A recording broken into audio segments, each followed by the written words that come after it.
Good evening.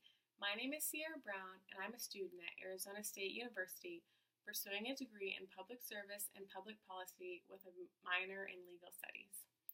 4 years ago, before embarking on this journey to work for a nonprofit organization, I listened to a podcast called Serial.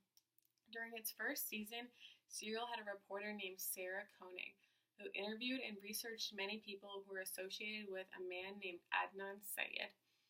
Adnan, who has been convicted of murdering his former ex-girlfriend in 1999 and has been serving life in prison ever since.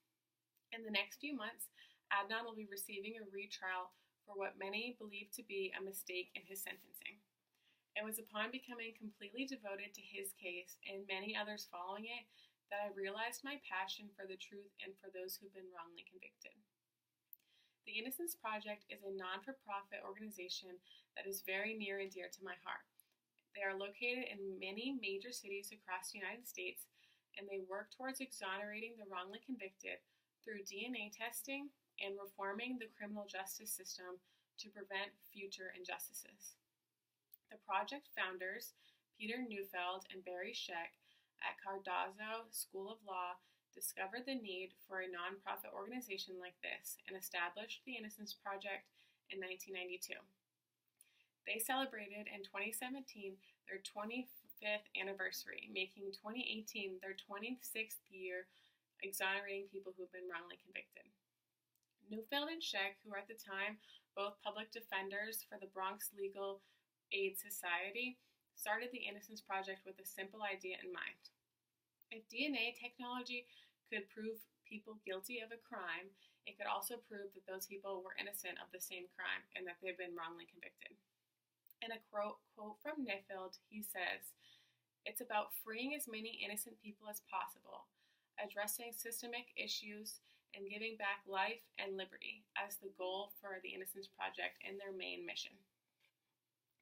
The Innocence Project has successfully exonerated 362 wrongly convicted and who were innocent and serving time in jail, including 20 people who were serving time on death row.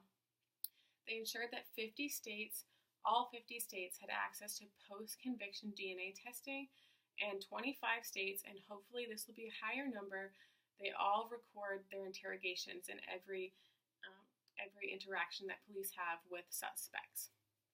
However, despite the 362 wrongly convicted people that the Innocence Project has exonerated from prison, the National Registry of Exonerations has recorded 2,298 exonerations currently in the United States. This totals more than 20,265 years of time lost from those who are serving their sentences. This is time lost from their own lives and times that they could be spending with their loved ones. This is such a big issue in our country, specifically because the National Institute of Justice researchers conducted a study of those who were wrongly convicted, around 400 cases of those who were wrongly convicted, to determine the top 10 reasons why and identified a bunch of flaws in our justice system. These flaws include such things such as biases such as age and race.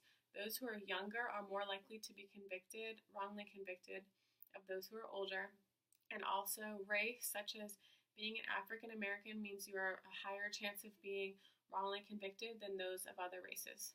If you have a criminal history, you are more likely to be wrongly convicted than if you did not have a criminal history.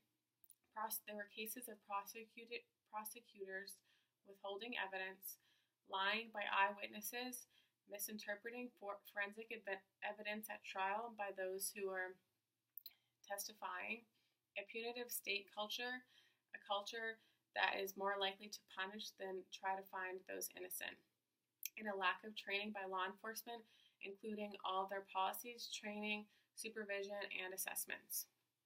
There are many solutions to this problem, including better lineup procedures, identifying eyewitnesses, more research, better training of our police officers, recording all interviews and all interrogations, improving our DNA testing procedures, including expanding access to DNA databases even to small law enforcement agencies.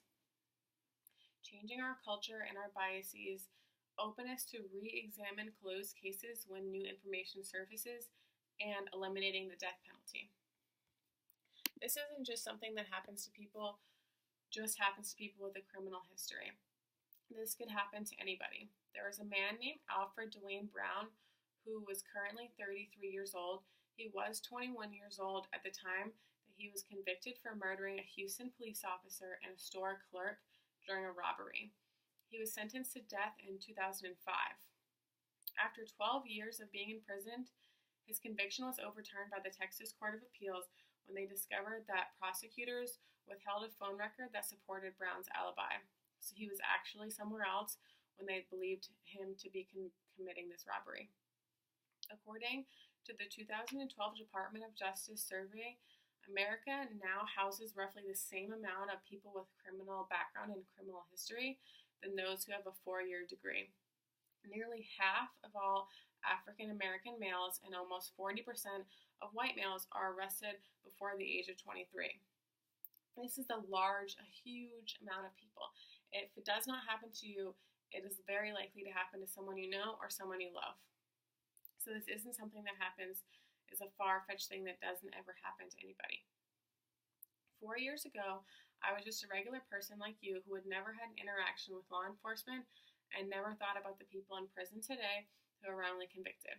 I never thought about the 20,000 total years they have lost from their own lives and from time they could be spending with their loved ones.